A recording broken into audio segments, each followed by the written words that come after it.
Hi, good morning and welcome to the fourth episode of Let's Talk Sun, Sea and Startups. So, like you know, our passion and our interest at Live News Goa is to be able to speak to fascinating people, fascinating entrepreneurs about their journeys, why Goa is the perfect place to work and live, and how you are able to be on a high with life and work being in Goa. Today, I'm very excited to be speaking to Elias Patel of Enduro Sports Goa, and he's had a fascinating journey starting as early as 2011. Of course, he's been a long-distance swimmer, and that's the fascinating bit. But then he's also got an interesting bit to him, which is as a radio jockey. I'd love to speak to you about that as well, Elias. Yes, so thank you for being here with us. Pleasure. And we are looking forward to having this fascinating conversation. Looking forward to it. Yes. Elias, of course, it's fascinating to talk to somebody who has decided that sports is the arena in which he wants to jump in as far as entrepreneurship is concerned. To me, it seems a little scary because sports is extremely nascent, especially in Goa. And yet, as early as 2011, you started the triathlon. And 3 years later, you had the Swimathon. So tell us about what fascinated you and what gave you the gumption to go in for sports entrepreneurship. Sure. So just a small little correction there. So the Swimathon came first in 2011 and then the triathlon in 2014. But just to take you through what it was all about, when we first started, right, swimming has always been something that I've been very passionate about, right? Right from a young age, I think I've always been more comfortable in a horizontal position in the water. So we've been lucky, you know, we've grown up in a kind of an aquatic culture. We've had access to beaches, you know, we've been going out on family picnics, and, you know, it's something that came pretty naturally to me. And then swimming is something which I took to at a very young age, competitively and also, recreationally, right, on both the spheres. And it's kind of interesting how it came about in terms of a business, because back in 2011 when we started the Goa Swimathon, it was just a group of friends who said, you know what, there is this expanse of water and we want to swim across it. And we were 17 of us who were crazy enough to come up with the concept and say, let's do it. We swam across the Zuari River from Vasco to Vayangani Beach, Siddhadi, Goa. 17 of us attempted it, 11 of us completed it. The others had interesting stories to tell, right? But it was the start of something which we thought would be a hobby, but then people came up to us after we finished it and said, hey guys, why don't you, your level of safety was so good and your level of commitment and doing this is so passionate that why don't you look at doing it on an annual basis? And I sat down back in the day with a few people who I was close to, and I said, yeah, this is something which I'm sure Goa needs. When you think of Goa generally, Rina, and this is not just as a Goan talking, I'm talking about even people who come from other states, you think about all the other parts of Goa, right? You think about the nightlife and the drinking and the casinos, and that's also there. But Goa has so much more to offer, right? And we thought, why not start showcasing Goa as a place for good, wholesome, family-oriented tourism, which would revolve around sports, right? And like I said to you a little earlier on, we strongly believe, and I strongly believe, that the sea is a unifying factor, right? It doesn't discriminate. Everyone is equal when you come into the ocean, and that's what draws people. Because, like I said, it doesn't matter how old you are, what gender you are, what race, religion, skin color. It's just about coming there and enjoying it and being a part of it. So that's what started it off. I think that's true about sport and not just swimming. And you speak very passionately about swimming in the sea. That's right. I know that we as Goans, we do go into the sea, but a lot of us don't know to swim, possibly. And surely a lot of tourists who come to our state, they love the beach, they love the sea, but there is that fear for them. And there's a feer for us as well to keep them safe, right?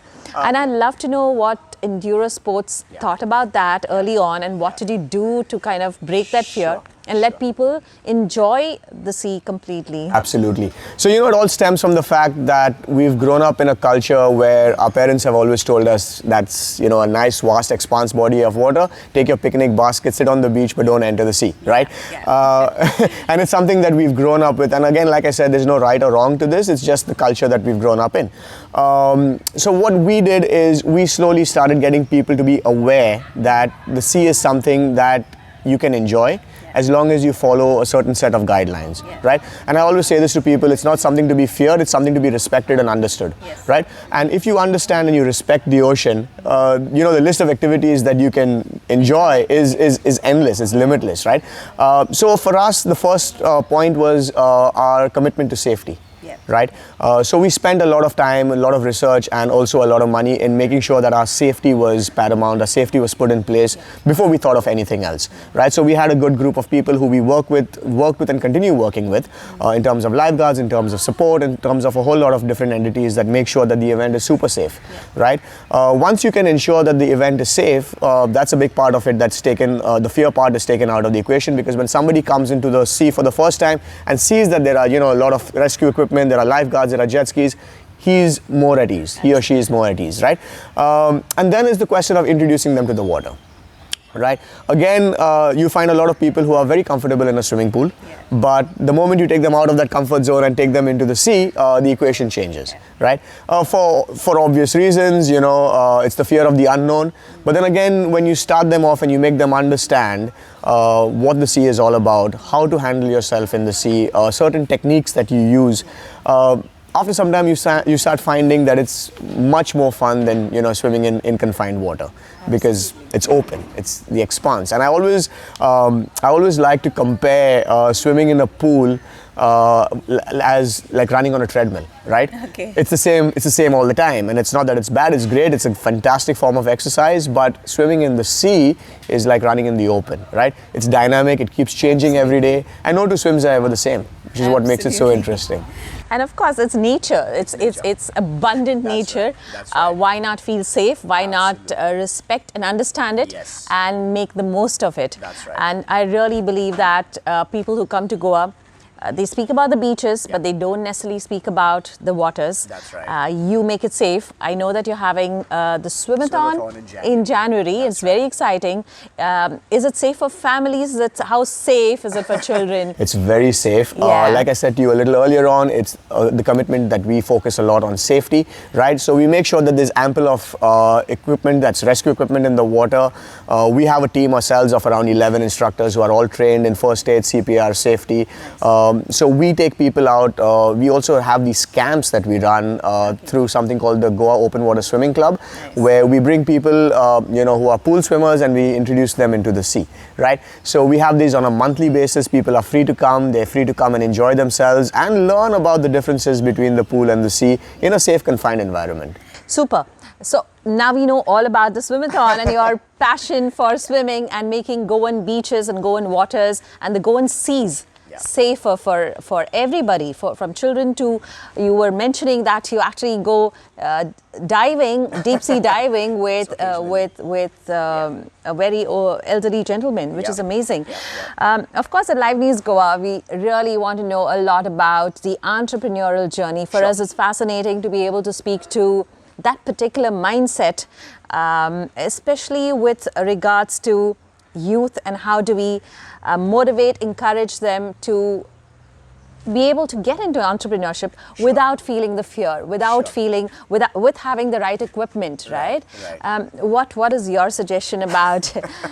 So it's really interesting, and it takes me back to when I was looking at, job opportunities, which is something that everybody looks at after they finish college, and then they look at, maybe doing a master's program and then being employed, right? And again, like I said to you a little earlier on, there's no right and wrong in this. It's a different mindset. Back when I was doing my MBA, I always asked my teachers, I said, why don't we have a subject? And of course, now they have introduced it. But back then, there was no subject on entrepreneurship, right? And it was all about finding the right job and then working till you're 60 and then, taking your retirement benefits, which is again, for some people. But for me, on a particular note, I just love the excitement of being an entrepreneur. I love the fact that no 2 days are ever the same. I love the fact that, you know, you wake up in the morning and it's just an exciting day you have ahead of you. You get to meet super interesting people, you get to do interesting stuff. And for me, I was lucky because I had probably one of the best mentors I could ask for, and my dad, right? He was an entrepreneur, and so he inculcated that spirit of entrepreneurship in me, which then, you know, translated into all the sort of work that I did. I think when it comes to being an entrepreneur, you have to have a little bit of risk appetite, right?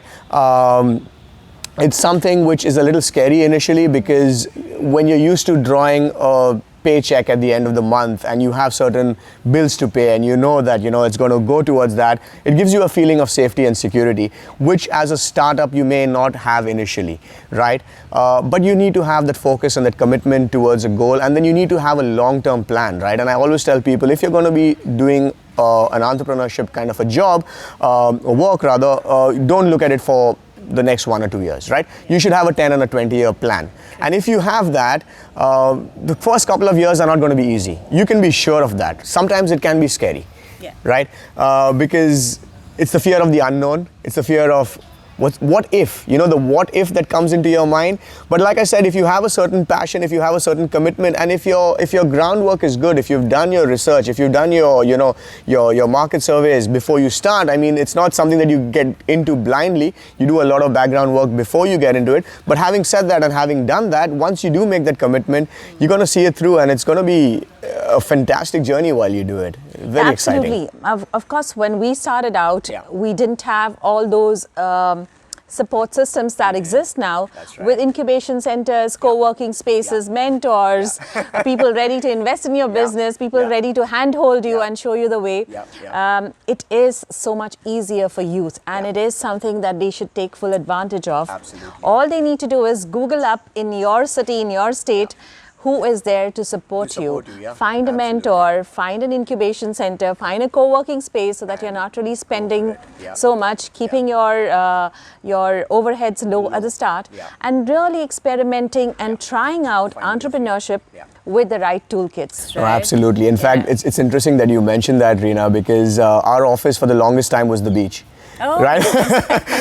That's where we work from. And when people asked us, what's your address? And I would drop a pin on Google Maps, and they were like, that's the beach. And I would be like, yeah, that's our address, right? Because that's where we work from. And we still, even though now, you know, we've grown and we've got so many more things happening, we still like to work out of the beach, because what more could you ask for? Absolutely. It's a great environment, you know. So you know, it takes me back to preconceived notions about starting a business, where the assumption is that you need to have an office space, you should be well behaved and come to office and have your team sitting there. That's right. And yet I think this generation is breaking all those co-working spaces on the beach. Absolutely. We ourselves in the entire lockdown just picked up the laptops and sat by the beach side. That's right? That's right. And then when people said, where's your office? We were very comfortable saying, well, it changes every day. Absolutely. And that is the benefit that youth have today with trying out entrepreneurship. They don't need to really invest a whole lot of money. Exactly. So, well, yes, we've had all the garage guys who started out their businesses in garages, and then there's Elias Patel, who started it out on the beach. So cheers to that. Cheers to Goa. Absolutely. Elias, it's also very important for me to speak about Goa as a entrepreneurial destination, a startup hub as they call it. What are the pros and the cons, the way you see it? All right. Interesting question again, Rina. I think when it comes to Goa, you know, the scope for growth at this point is huge. You know, like you rightly said, during the pandemic, we had people from all over the country coming up and starting shop in Goa because they just needed a good internet connection, right? That's all they needed, because they could work remotely. I think we have enormous potential out here, but we need to start thinking out of the box, right? Back in the day, people, when they finished school or college, they all looked at either migrating or getting a job on the ship, going to the Middle East, or finding a government job, right? These were the aspirations that a typical, that the typical Goan had back in the day, but it's amazing to see that things have changed and they've changed so well, right? So now people are looking at different career options. It's a great part where parents play a role as well, right? And they encourage their children and say, you don't have to do this if you don't want to, you know, find something and we are there to support you. We give you that security blanket to fall back on if something would go wrong. And I think that's again where parents play a big role in helping their child achieve something which is their true potential, right? When it comes to Goa, again, we have, you know, the most amazing locations from where you can work. Yes, there have been a few, you know, problems when it comes to internet connectivity and, you know, power outages in a few places. But I think those are small hitches which, again, can be overcome if you have the right tools to work for it. I think potential, like I said to you, is great out here, and it's up to us, right, to encourage people now. Sometimes I speak to youngsters and I ask them, what do you guys want to do, right? And it's a perfectly fine answer if somebody says we don't know. You know, and I say this at the age of, even at the age of 50 and 60, there are people who don't know. And you know what, there's nothing wrong in not knowing. You know, it's a falsehood that we inculcate in a child that at the age of 20, they need to know where their career is going to go. And that's not necessarily the fact, because it keeps changing, you know. And that's the great part about life. It gives you a chance to, and that's a great part about Goa as well, right? It gives you a chance to be what you want to be, and it also allows you to constantly reinvent yourself. Absolutely. You know, you don't have to do the same thing that you did 10 years back if you don't want to, and if you have something that you want to do and you feel that it's something which works for you, it gives you the chance to do that, which is great, So you said it so beautifully, because again, there is that preconceived thought that says that you need to be so passionate about one thing and then you need to chase it for the rest of your life. And that's when you when people think that you have purpose and potential. But I know a whole lot of people who are great swimmers and then they're radio jockeys as well, and I feel that multi-passionate angle of it is so interesting, and we need to feel that, I mean, we need to teach our youth that it's okay to be multi-passionate, it's okay to be confused, it's okay to change paths. Tell me about your radio jockey bit. Yeah, that's something that again was very passion driven. Started back in 2001. Just finished a master's program, and I thought to myself, you know, I would apply for it and see how it goes. And I thought I would do it for a couple of years. And we're almost in 2023 now, so you do the math, it's been almost 22 years. It's something I enjoy doing. I host the Tuesday evening programs on FM Rainbow, which is All India Radio's channel. And I'm there from 8 to 11 every Tuesday evening. In addition to that, I do a lot of other work for them that includes interviews. So it feels nice being on the other side of the camera today. Production work, a whole lot of things, and it's given me you know, the opportunity to meet some incredible people, multifaceted, and you draw a lot of inspiration from people you meet. You know, I always feel that you never stop learning. The day you say you know it all is the day you're finished, right? So you always, when you wake up in the morning, at least when I wake up in the morning, the question that I ask myself is, what can I learn today? Right, and I always want to learn something new, and I always want to meet people who have that something new to teach me. So that's where radio helps me a lot. You know, when it gives me access to meet interesting people. We do the dial-in program where we talk to so many youngsters. We speak to older people. We speak to people from different countries now because we are, you know, we are on the app, so people around the globe can listen to our programs. So it just gives you, you know, access and opportunity to talk and meet people who you never would have had the chance to before. So it's great. It's really great.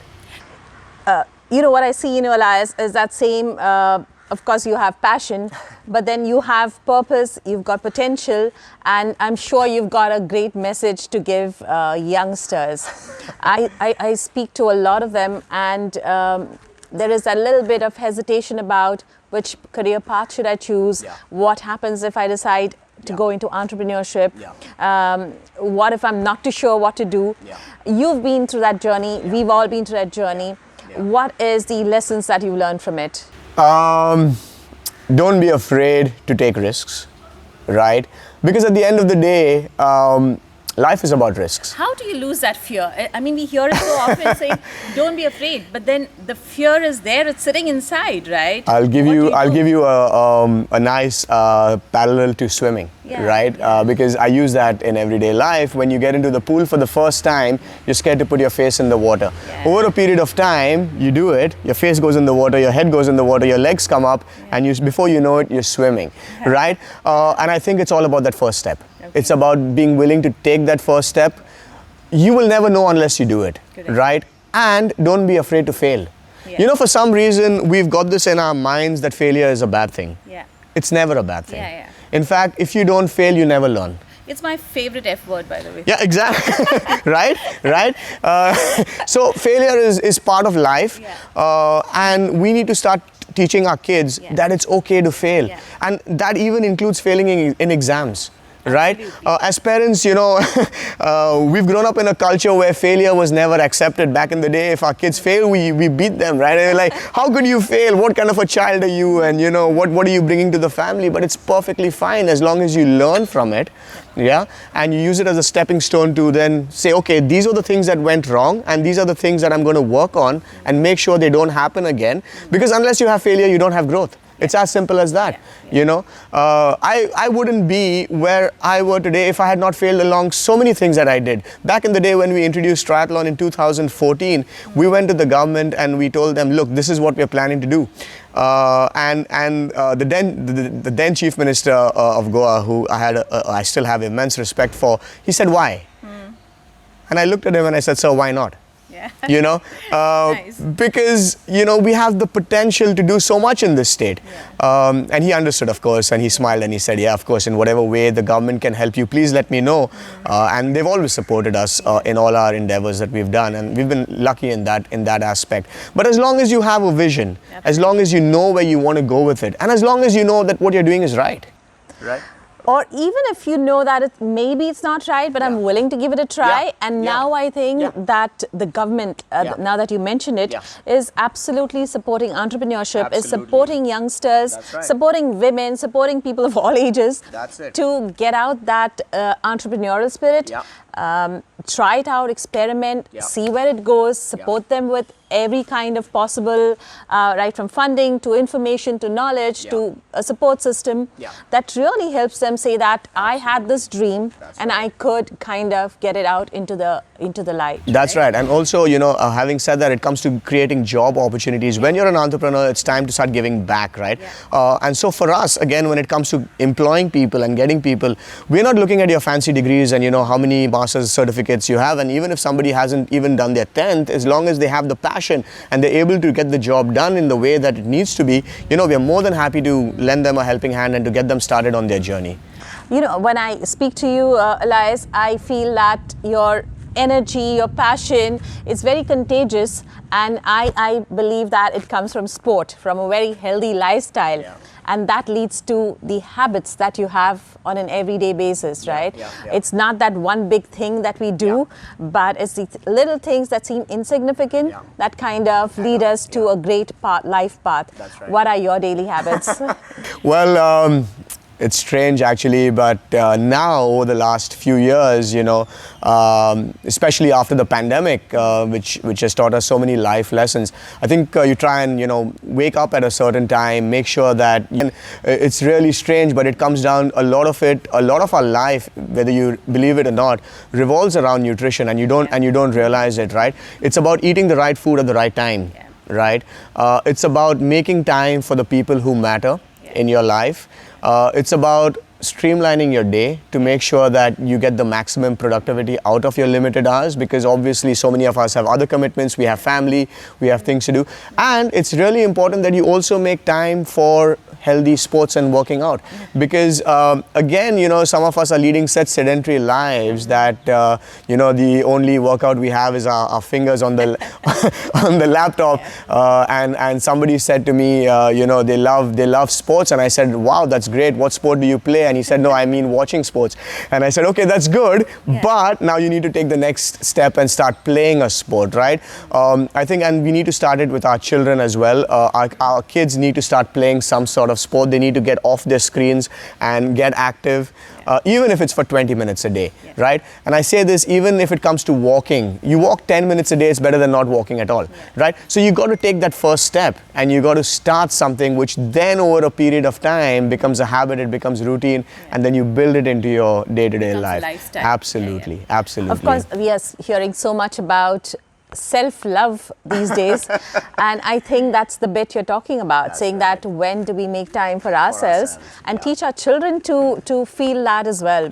The health aspect of sports, the physicality of sports, the fact that you meet so many people, the fact that you're competing as teams, these are all the big, huge benefits of sport, isn't it? And it's a great, healthy lifestyle. It's a unifying factor, like I said a little earlier on to you. It teaches you, good things, right? And the earlier you start, the more it becomes a part of your life. I was lucky that, I got into it at a young age, and I was in a school that had access to, all kinds of sporting activities. So for me, I was really, really lucky. But, now I do understand that people are living more confined lives, and, they, especially when it comes to children, they don't have too much of time. But you know what? Again, it comes down to priority. It comes down to making the time. Right? If you have time to eat, if you have time to sleep, if you have time to go to the toilet or the washroom, you also have time for sports in your life, but you need to find that time. Elias, you are the perfect person to ask this question to. Goa is a tourist state. We love it. We love the guests who come here. We love what it does to our state. We also do not love some bits of it, the bits which are irresponsible as far as people are concerned, the mess that gets created, the noise that gets created. Nobody appreciates it. That's right. You are in the arena where you have the option and the choice and a chance of actually educating people, especially because you look at what you do in sport as a large part of encouraging tourism, a particular kind of fun tourism in the state. What does Enduro Sport do to make it a message for responsible tourism? Absolutely. So, a lot of people, they look at Goa as a beach destination, right? A place to come and enjoy themselves on the beach. And that's where, Goa has, first of all, yes, it has the beaches, it has so many other things. But when we talk about the beaches where we place ourselves, the message that we like to give out to all our participants, especially when they come for an event, is obviously you want to make sure that when you get into the water, you're in a sober condition, right? You don't want to be drinking and going into the water. You can have your beers after you finish a swim, right? There's no harm in drinking at all. Drink responsibly, but drink after you finish swimming. That would be the first thing. The second thing that we encounter a lot of is garbage and stuff being thrown into the water, right?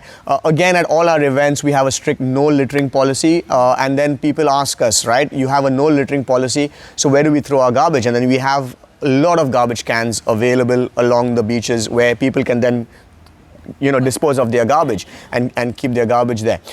So that's another thing, okay? Again, when it comes to looking after yourself in the water, and I always say this to people, always learn how to swim before you go into the water, because if you don't, you're not only a threat to yourself, but you're a threat to somebody who's going to come and now have to save you because you've gone into the water in a condition where you haven't learned how to swim, or you're inebriated, or a whole lot of things, right? Coming to another part of what we were doing back when we were running the Goa Triathlon, again, which is something that we will continue having in the years to come, is we had a strict no littering policy over there as well. So when we had people who were cycling and running along the course, we wouldn't allow them to throw garbage along the course, right? So we were the first triathlon in India which enforced a strict no littering policy, and we also had penalties for it. So now these were not cash penalties, but these were rather timing penalties, right? For an athlete, your timing is what matters. And if you're going to be penalized 10 or 15 minutes for throwing something, you would think 10 times before doing it, right? So in these small ways, garbage, making sure that people are, safe when they go into the water, they're not in an inebriated condition, they have responsibility to themselves, to their families. We always tell them, you're going to go back to your state, but you're going to leave your trash behind over here, which is, you don't want to do that. Yeah. So in these small ways, we've tried to change the mindset of people. Even before they come, we have a pre-event briefing where we send them start any swim, they've had their health checkups. So there are a whole lot of things which we feel is our responsibility to make sure that people are safe, they enjoy themselves. At the same time, they go back. What I always like to tell my team is we should leave the beach cleaner than what we found it. So when we finish an event, the beach is always cleaner than when we got into the event. Always. So that's always been Enduro Sports USP. I love that. I love that you do that because as Goans and as responsible travelers, in fact, just not as Goans, we should be able to say that the state should be cleaner than it was before you came in, isn't it? Absolutely. So we did a whole lot of cleaning up at the Shapora Fort. And it was quite horrendous. But some of the tourists who were coming in at that time, they actually stopped and said, it's nice of you to do this. And then, you know, you make them conscious that, well, somebody's littering. I'm not just saying it's a tourist. Somebody's littering and someone has to clean it up. So I think, do you think there is a possibility for maybe messages to be put out more actively by responsible bodies? Yes, and it needs to be done. And you know, the great part, Rina, now that you mentioned this, and I must tell you this incident that happened, is when we take people into the sea, you know, they start loving the ocean. When they start loving it and they start getting the passion for it, they will make sure, it's like your home, right? You would not litter your home, so why would you litter the sea? And I've seen this little child, you know, who came for a couple of our events, and her dad, you know, happened to throw a packet of chips over a boat. And the first thing she did is she told her dad, stop the boat. She made the guy stop the boat and went around and picked up that packet of chips. And you know, that's where it needs to start. It needs to start at a grassroots level where we then start understanding that that's also our home, right? 71% of our planet is the ocean. And we have a responsibility not only as Goans, as Indians, but as people of this planet to make sure that our planet is kept clean and safe and our oceans are kept clean and safe. All right, thank you. That was amazing. Really mean it. I think you're doing excellent work. I think that you are going to be, over the next few years, encouraging a different kind of enjoyment in Goa. I think you're going to make the seas so much safer for people to enjoy. I think you're just going to bring an entire new aspect of Goa to people, not only to tourists but to Goans as well, saying enjoy the seas, feel safe in them, and just be yourself, right?